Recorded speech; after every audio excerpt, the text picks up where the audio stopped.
19. sualımıza geldik. 19. sualımız polinom mövzusundandır. Birinci derecesi qx'in derecesi 4'tür, px'in derecesi 3 olarak verip mənə ve bu ifadenin derecesi neçədir diye soruşur.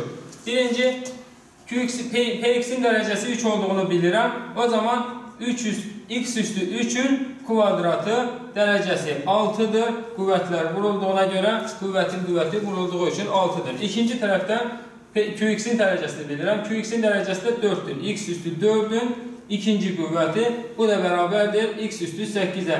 Yani 8'dir derecesi. Birinci qx kvadratın derecesi 8. Px kvadratın derecesi 6 olarak tapdık. Ve vurmaya göre bir de burada x'imiz var. Bunun da derecesi 1 olduğuna göre vurmaya göre kuvvetler toplanır. Topladığımız zaman 6 üstə gəl 8, 14 üstə gəl 1'imiz de var. 15 eləyir ve cevabı D variantı olarak qeyd edirik.